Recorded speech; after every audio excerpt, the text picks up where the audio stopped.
No. Good evening, everyone. Welcome, and I call this meeting to order. Board of Directors meeting Wednesday, February the 1st, 2023. And I want to remind you, as a reminder, this meeting is being recorded. We posted to our YouTube channel at a later date.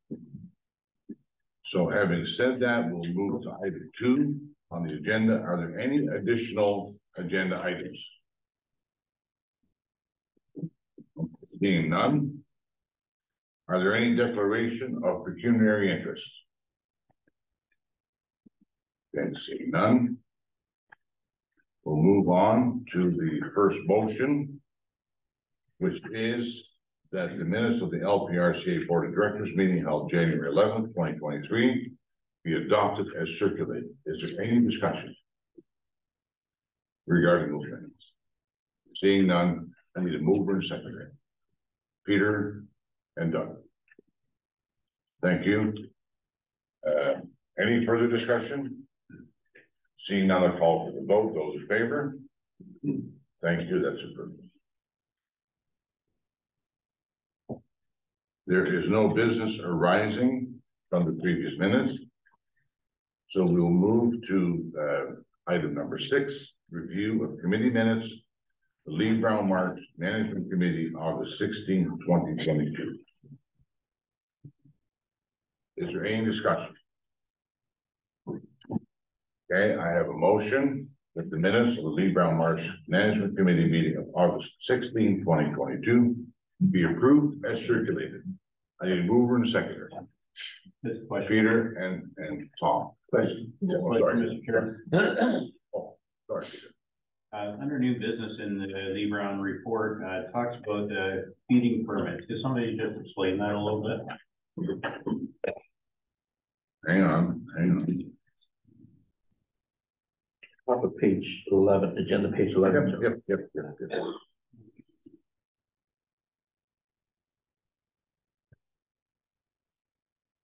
Do you want to talk there? Sure. Thank you, Mr. Chair. So historically, we've applied for a feeding permit, and they're required once hunting season starts. You have to have a permit to continue to put feed out for birds, and there are restrictions of how far it can be from a shooting point, etc. This past year, they're issued by the federal government and they're overseen by the local MNRF office in Elmer. So this year, the federal government, they were really undecided, and this, we usually apply for them early spring. We know by summer if we're going to be obtaining it or not. They were undecided because of the avian flu. So it came down right to August before we actually had a decision, and the decision was they weren't going to issue any feeding permits, feeding, whatever you want to call.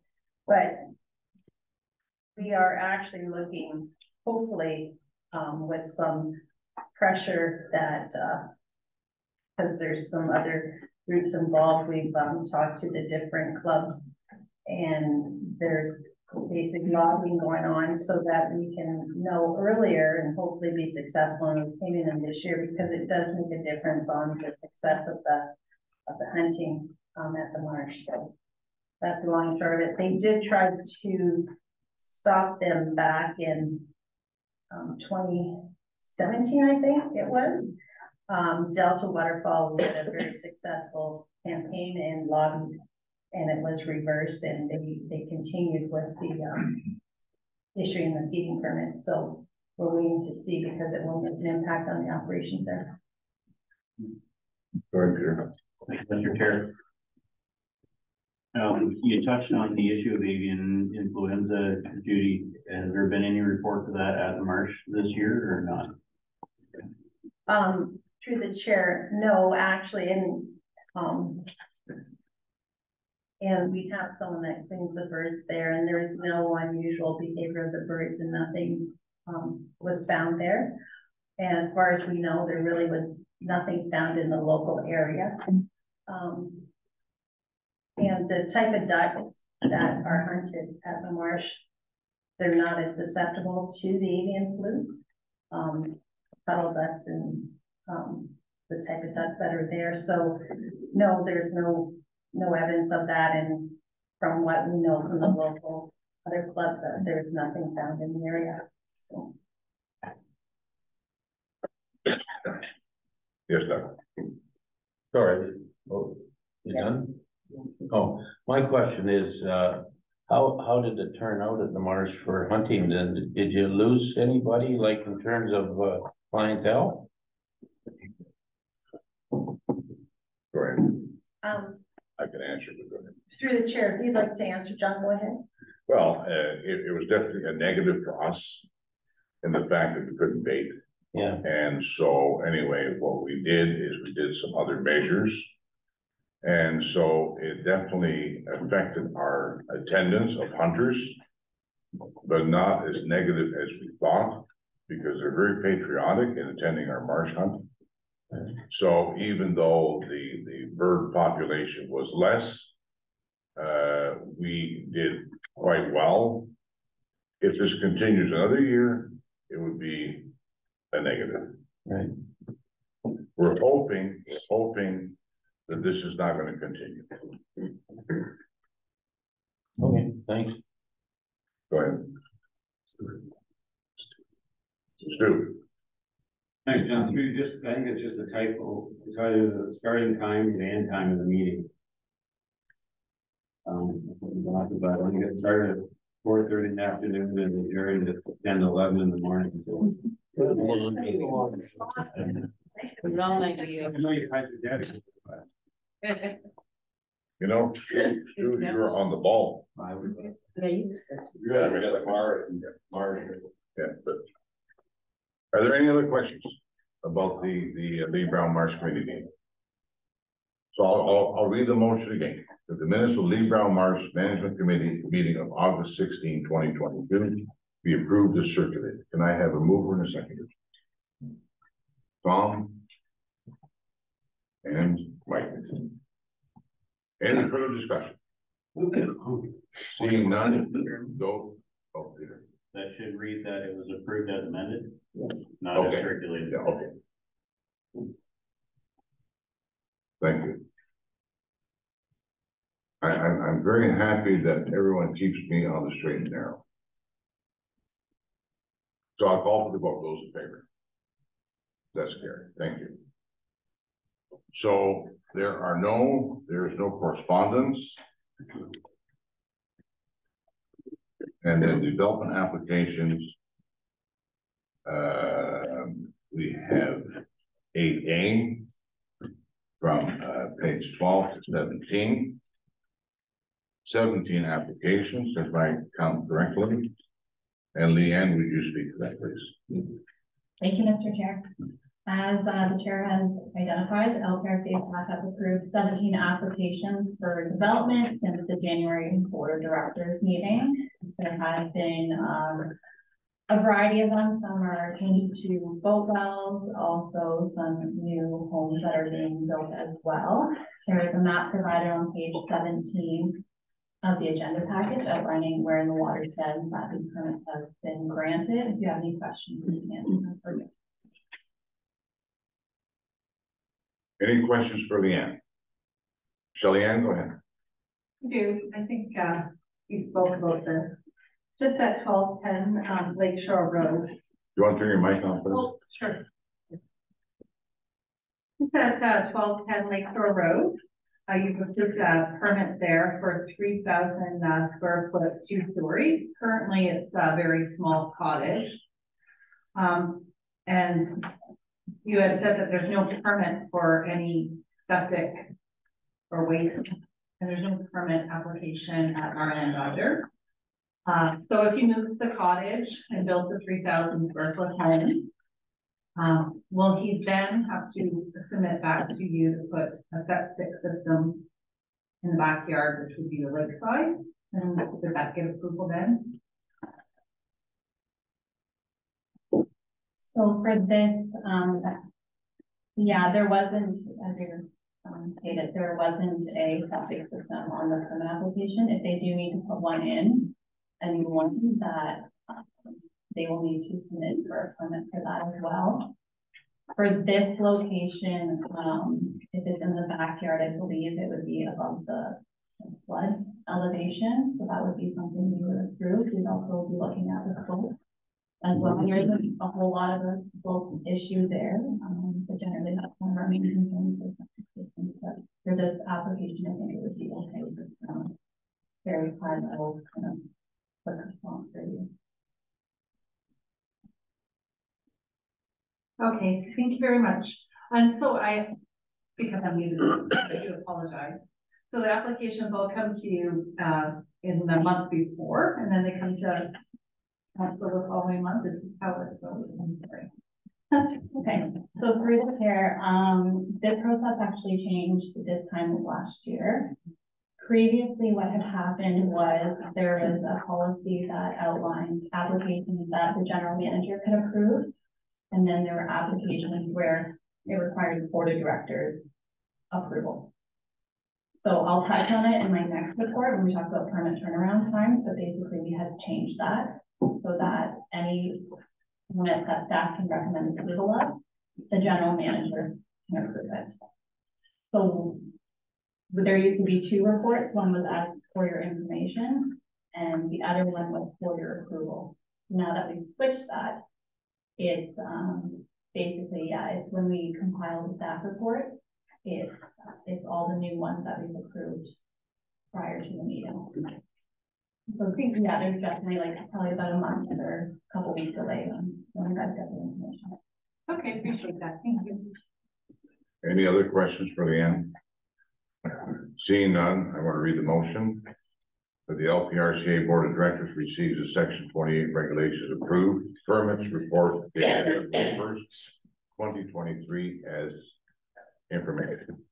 I have a mover and a seconder. Raining and Doug. Any further discussion? Seeing none, I'll call for the vote. Those in favor? That's it. Thank you. So Leanne, you're next again. That's the 2022 permit application turnaround times. So I'll turn the floor over to you again. Great, thank you. So for the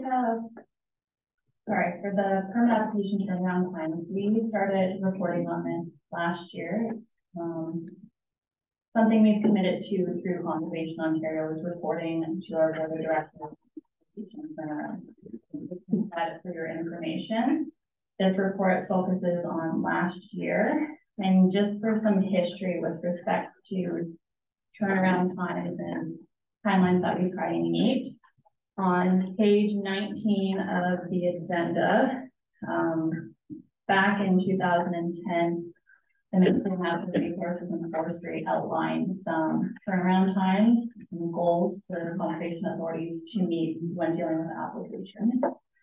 In 2015, LPRCA came up with their own service objectives. So we've kind of shortened some of those timelines. We've taken decisions for major applications from 90 days and tried to meet them within 30 days. In 2019, Conservation Ontario came out with another document trying to streamline a service and streamlining initiative. And they've changed the targets as well.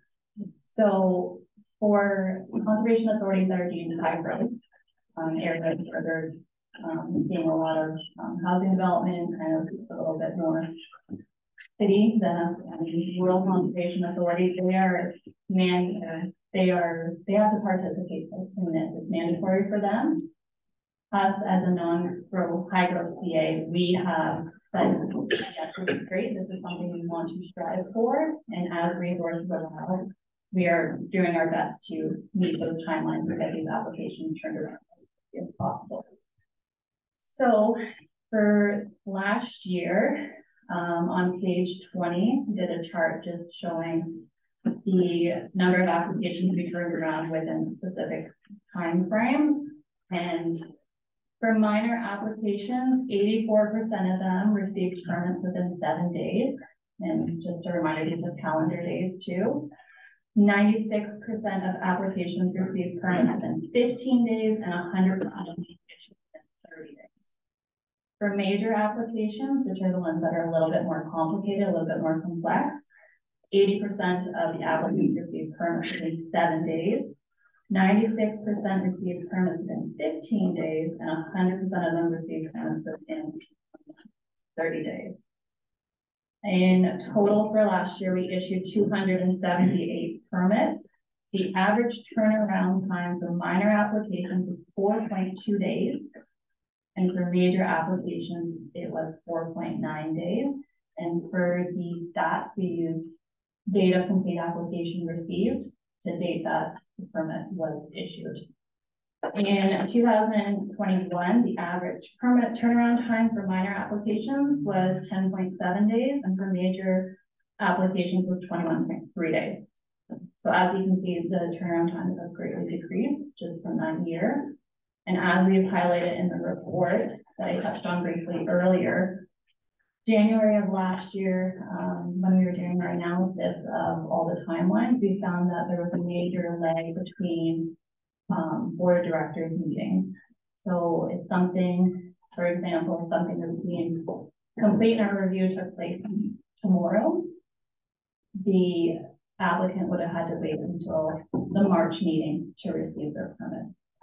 So through that, we asked the board to consider allowing the general manager to approve these applications if we can recommend approval. The board agreed to it, and we think that's one of the reasons that our turnaround times have significantly decreased year over year. And just a couple of we've received a lot of comments from the public who are happy about this process. There's a lot of builders who are anxious once they get our permit to move forward to the building department and start that process as well. So it's all been positive reviews as far as we've heard.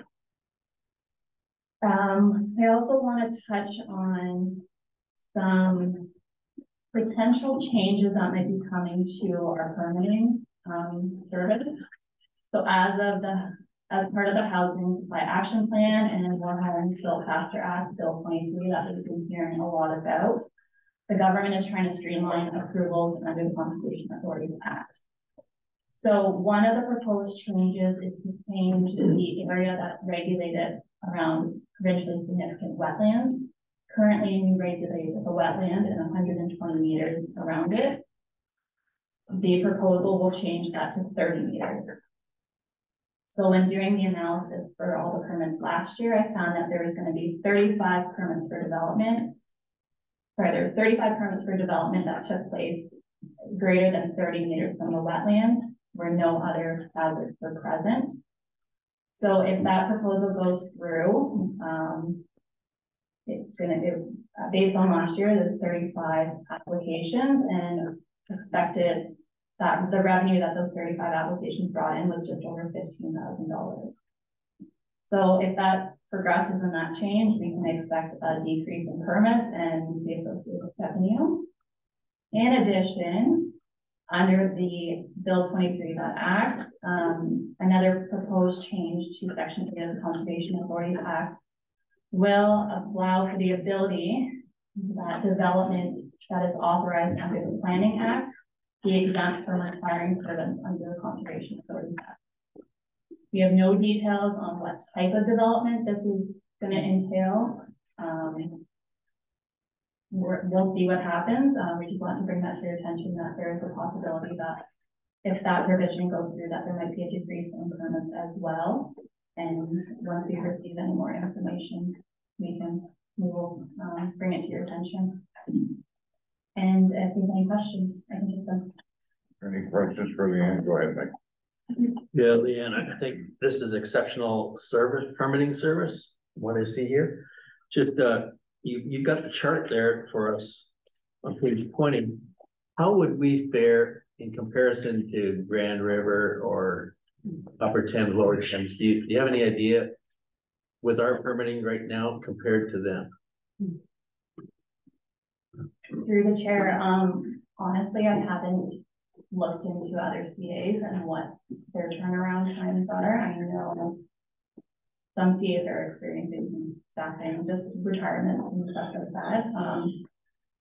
I don't know if Judy maybe has any more information.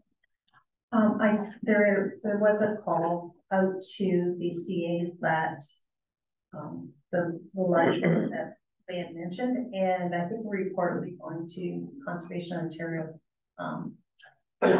meeting in April on those stats, so we'll be able to see how the large growth was in time is, but, yeah, we have to reach out to our peers because there's no formal reporting into Conservation Ontario. We did this, because we thought it was a good measure. But yeah, we could. It's interesting, it just, as long as we can just get a handle on, like subjectively, whether we're better than them or. I can't see anybody doing any better than what Longpoint's doing right now, but it would be interesting to know. Yeah, well, if we. Don't go to a lot of work for it. Well, yeah, when just talking, we can, because right now with all the regulation changes, there is a lot of discussion with our peers at other CA, so. Just a comment, I mean, from the municipal perspective, your turnaround time on permit applications is fantastic.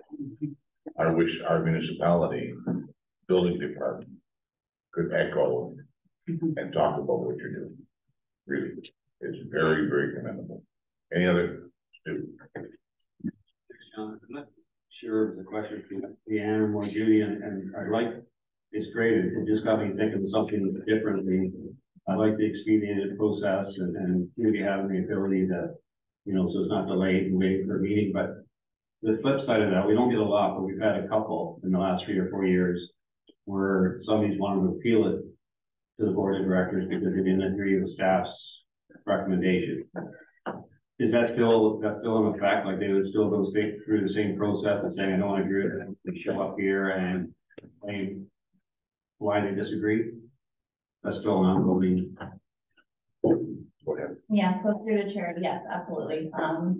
We try and guide applicants as best as we can. This will give them the parameters, if they can meet these parameters, can recommend approval. If they choose not to, or sometimes it's just the concept of the development can't meet our policy. So yeah, the hearing process is still in effect, and not much has changed about that. All right, thanks. Any other questions for Leanne? Well, Dave? Chairman, through you, and I guess this is more to Judy, but a few years ago, we were having a lot of people appealing. And what they were appealing was actually the provincial policy statement for cottages, because we were building larger foundations. And they were appealing to the board to get it done. And in many cases, the board did approve, or staff came out with the recommendation following the provincial policy statement not to make the changes, which was staff's obligation. And the board overrode it. We haven't seen many of those lately. Does that mean the applications aren't coming through for those sort of things? Or has something changed in legislation with the provincial policy statement to allow it? And what it was a smaller foundation and a bigger cottage built on a smaller foundation. Could you comment on that? Yeah, of course. Well, should that be to Leanne? I'm sorry. Yeah, certainly.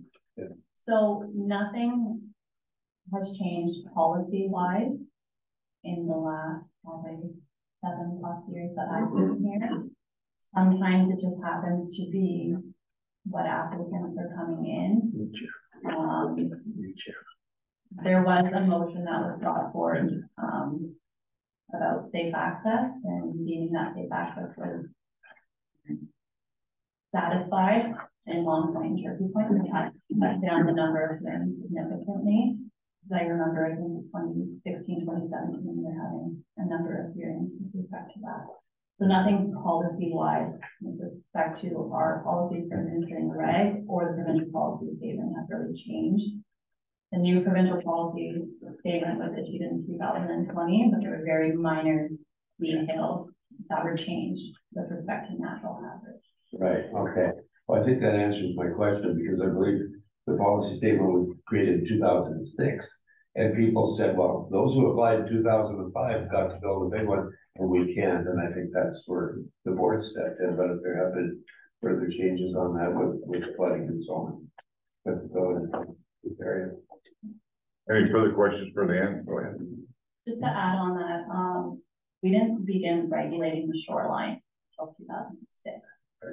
So that's a big change too. That was a big change that definitely increased our permit numbers, and areas that didn't require permits before, come 2006, they required permission from our office. So that was a big switch too. You made that very clear. Thank you. Any further questions? Okay, I'm gonna read the motion. The LPRCA board receives the 2022 permit application turnaround times report as information. I need a mover and a seconder. Dave and Shelley Ann. Any further discussion? Okay, I'll call for the vote. Those in favor? That's carried. Thank you. So the next item we have is 9A, is the general manager report. Judy, you want to speak to that? Thank you, Mr. Chair. So I have just outlined a few of the things that was going on in the month of January. The first item is that we'll be bringing a report forward just to, we're just analyzing the impact from the next change that we had received from the Ministry of Natural Resources on the Ontario Wetland Evaluation System. And it came into effect on January 1st also. And we have started to look at that. We'll be bringing a future report on that. The next item, as Leanne noted, I have mixed the two numbers up. It's actually, they processed 17 permits that came to the board. So we actually have processed more this year than we have compared to last year. So it's 17 and 10. So yeah, I just mixed those up. The other item is the camping reservations open today. And we had a lot of activity first thing. Same time, so last year on February 1st, for the whole day, our activity was worth like 30,900. And at 10 a.m. today, we already had exceeded that. We were at 32,800 in booking revenue. So hopefully that's an indication of how the camping season will be. So that was very positive today. And actually the apps had inquiries for seasonal sites also today. So the rest of the items is just the other things that are going on. So if there's any questions, I'll be happy to answer them. Any questions for Judy regarding the general manager report? Seeing none, I have a motion that the LPRCA board of directors receive the general manager report for January 2023 as information. The mover and a seconder. Tom and Chris. Any further discussion? Seeing none, I'll call for the vote. Those in favor. Oh, sorry, Robert. Oh, you're voting for it. One step ahead of you. Okay. Just gotta try and keep up with all you folks, right?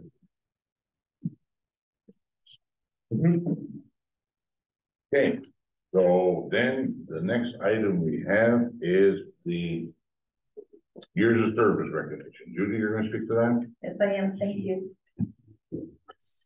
This is just a report for information for the board. We will invite staff, if they're not already in attendance at the AGM, to attend for recognition. But this year we have a 5-year service award for Brandon Good, Superintendent of Parks, 15-year award for board member Robert Chambers, and Dana McLaughlin, the executive assistant, is also 15 years. And Bob Duney, he works at the Marsh and helps out in the spring at the workshop a bit. And he is a 35-year employee. So he works seasonally, but he's been here with the authority for 35 years. So yeah, so we just wanted to bring that forward to the board for information, and then we'll formally recognize people at the AGM. Thanks. Thank you. Any questions for Judy? David? I think it's just a comment, Mr. Chairman. I believe that any board member who serves 15 years should take the entire board up for lunch. I think we all agree with that. Except the board members who serve 15 years. Hear that, Robert? Congratulations. I made a note of that, Okay. Mr. Chairman. Congratulations. It's more actually maybe 25 years to do that, but we won't get into an argument. Okay. Any further discussion or questions? Okay.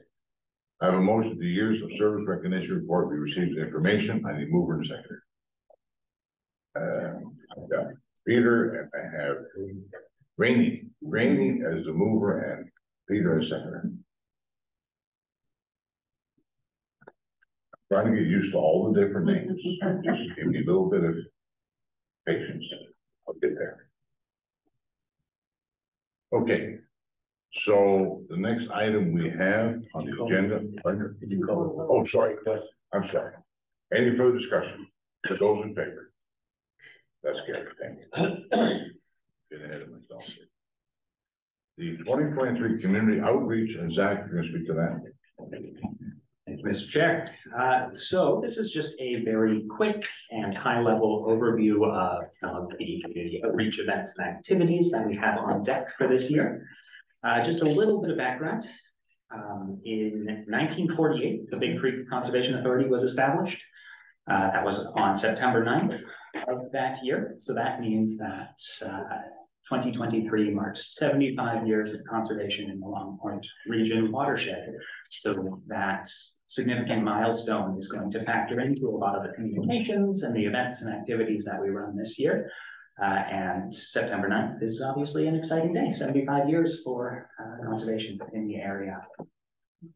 So to kick things off, as part of our early year activities, we're finalizing our tourism advertising. We've booked some space in the Ontario Summer Fun Guide that goes out in sort of the Ontario travel centers, the en route locations. We'll have a number of our conservation areas listed in there to encourage people to stop by for camping and day use activities. In conjunction, we're also working on our visitor guide. So that is the document that we circulate in our own conservation areas. It has our camping maps, information about LPRCA, and that sort of thing. And that is a document produced in partnership with the media. They sell advertisements to local businesses to fund generally the entire cost of printing. So we get this document at no cost. We also do a partnership and is a popular way of connecting with the community.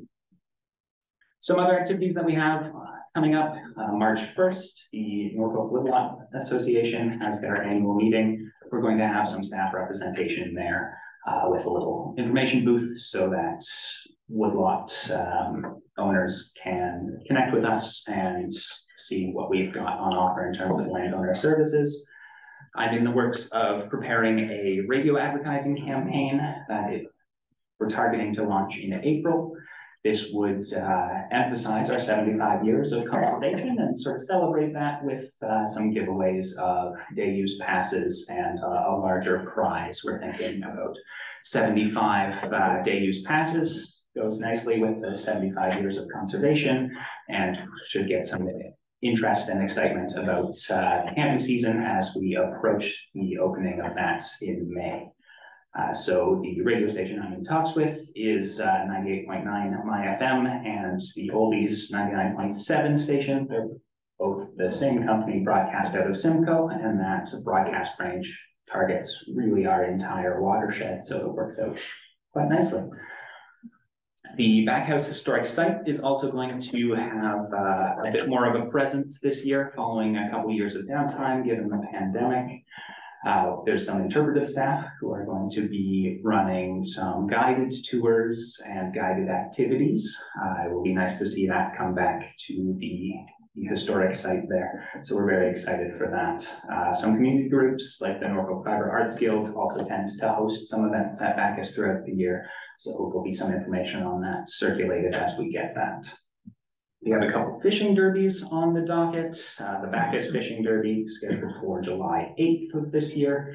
That catches the tail end of the family fishing week so that the whole family can participate without needing to worry about having an outdoors card or a fishing license. And then the Deer Creek Children's Fishing Derby on August 12th. This one is not on a family fishing weekend, but youth under the age of 18 only require ID rather than a fishing license to participate.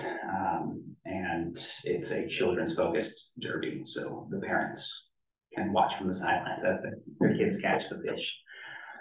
To celebrate the 75th, I've got some social media content in development. Obviously, 75 years is a significant amount of time. There's been a lot of great work done by the various conservation authorities over those years.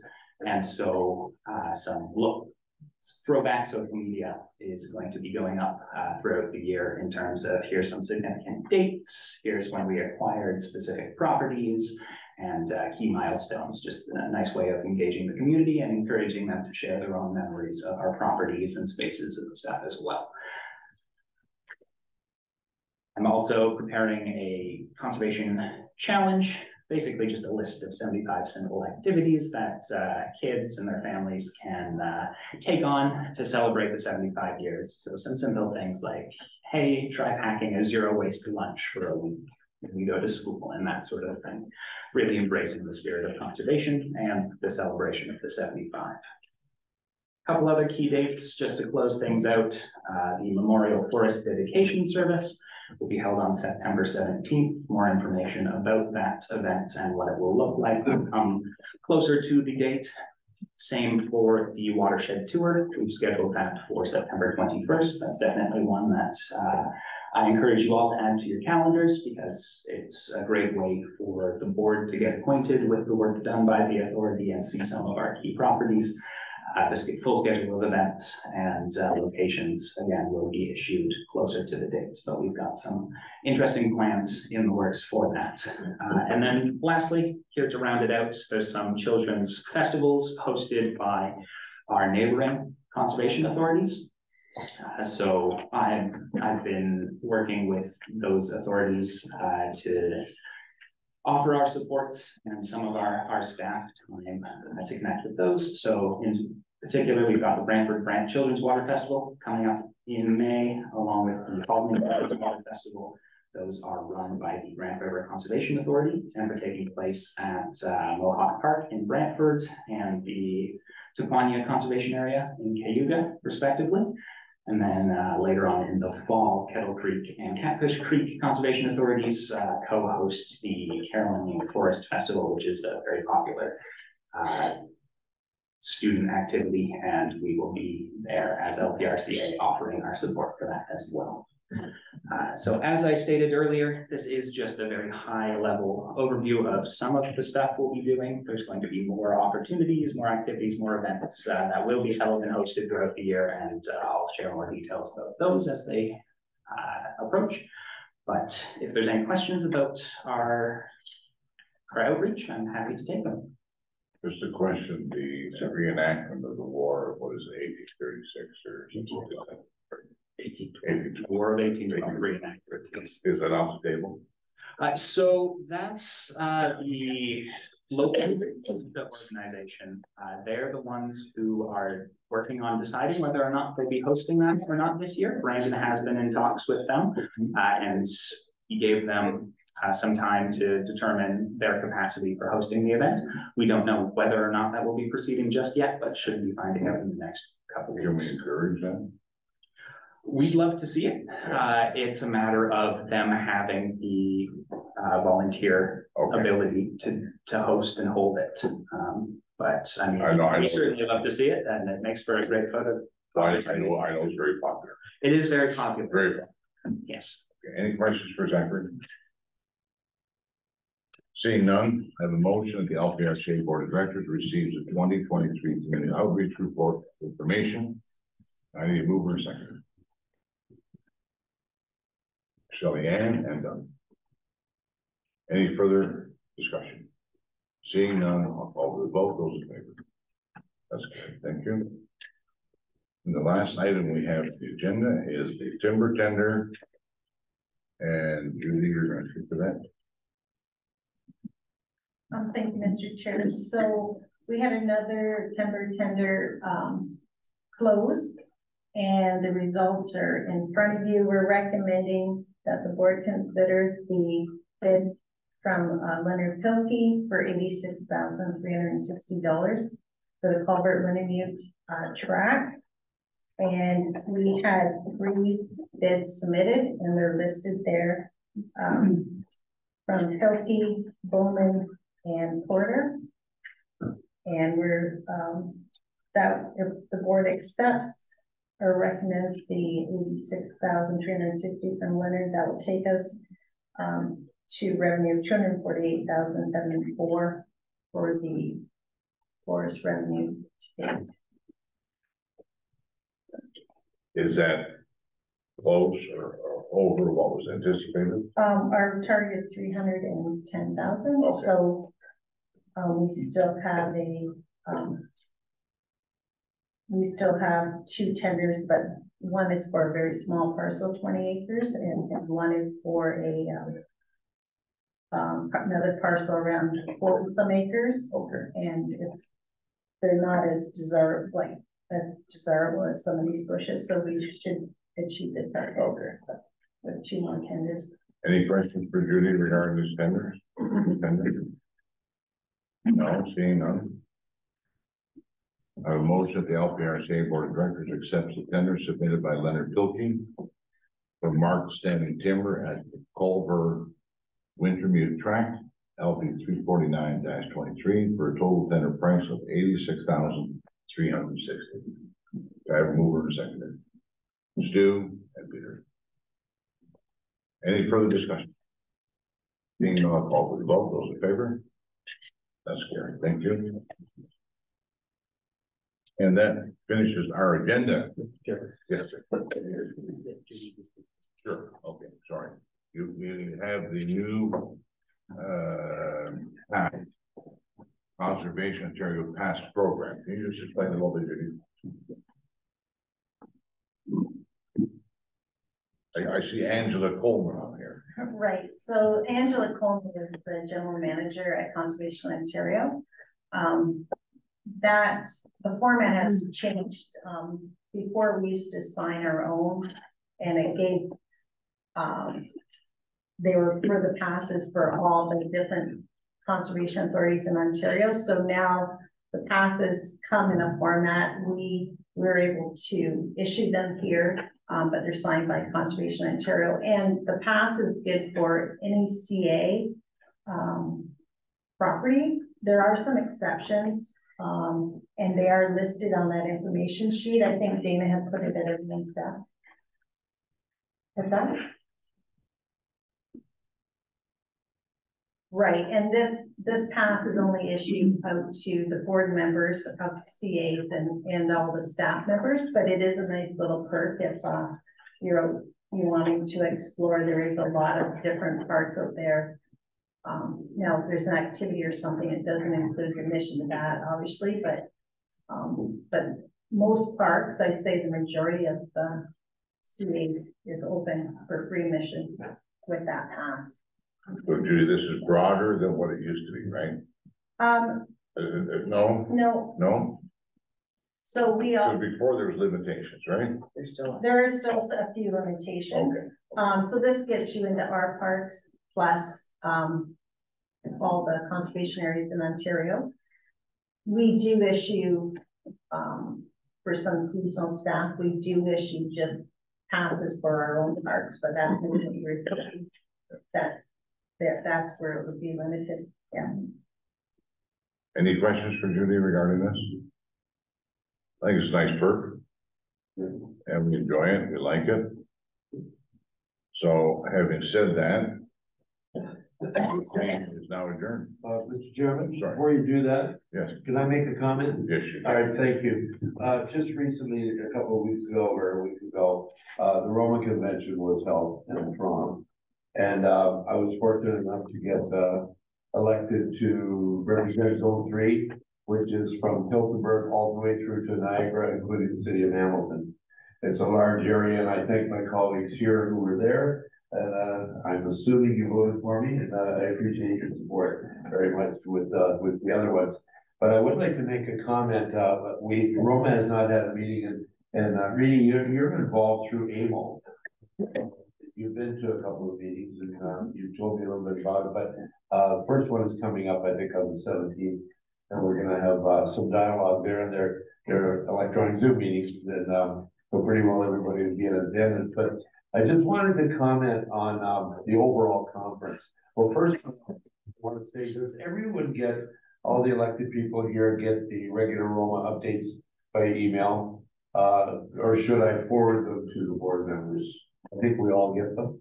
And I'm not sure whether staff would like that forwarded or not. The newsletters come out on a regular basis. I'd be happy to forward it to the office if you wish Yeah, that'd be to good. see that and some changes that are up and coming, but what I took from it, and I think those who are here in the room who were there, there's 5 of us, I believe, that were there. Some of the speakers were quite interesting, particularly the ones from First Nations. And they were talking about Bill 23. Now, our friends at First Nations are not big on the expansion and, commercializing and especially in the Greenbelt. And they, one of the speakers came out and said, if you need help, through your conservation authority, approach us as far as protections of wetlands and protections of the environment. And he said that he went on to say that if we work and hold the hands of the conservation authorities, take them back to our municipalities, then the municipalities may have a little bit more clout when they speak to the province about repealing certain portions of the legislation if it's necessary to do. But the First Nations people in particular, the representatives were not very pleased with it. Now, Ontario has a lot of Indigenous reserves throughout the province, especially in the north, and I don't think they really want to see them develop. So it's just something to keep in mind if we're here as a board to protect the wetlands. Not so much the farmlands, Roma does that, but the wetlands in particular. That is a source that we can do because the one fellow says, "Where have you been? Why haven't you been knocking on our door?" We're here for you to support you when it comes to protecting that part of the environment. So those are my comments of what I took from it, and I don't know if we're a little early, if other people who were there would like to make comments or whether I was right or wrong on mine. But it was a pretty powerful conference because everything had been backlogged for 4 years and everybody came out or 3 years due to COVID and they let go. So a lot of it was a busy conference. Short period of time, a lot got covered. Well, Dave, on behalf of the board, congratulations on your attaining the board membership in Roma. That's 4-year term, so 4-year term, and we know that you will speak out relative to the needs. Bill 23 is extremely controversial. It's being discussed at all levels of municipalities and CAs. Not a good story. no, And when I see that there's resistance from all angles regarding Bill 23 is very understandable, right?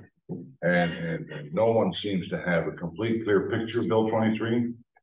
There's missing pieces. There's things unsaid, undocumented. We're gonna be toiling. We're gonna be toiling with this for the next year. I just wonder if the authors at really least. knew what they were doing when they wrote it. Pardon me? I wonder if the authors really knew what they were doing. Well- So many missing pieces to make it a success story. What baffles me is that our provincial government is making it so difficult for us to function as we ought. And you'd think that the CAs in Ontario are floundering, but they're not, as far as I know. Okay, maybe some of the big ones have issues that I don't know about, but from our perspective, it's making it very, very difficult. Anyway. So just to summarize or to close, certainly if anyone has any issues they want to bring from their municipalities or from themselves, I'm very approachable. I'd be more than happy to take it forward. I have one already. Grant County. There was 3 issues that had to be dealt with. Good. And I'm certainly gonna bring that forward. We have a listening ear. I hope so. Thank you, Mr. Chairman. Thank you. Any questions for Dave? Thank you for your information, and this meeting now stands adjourned.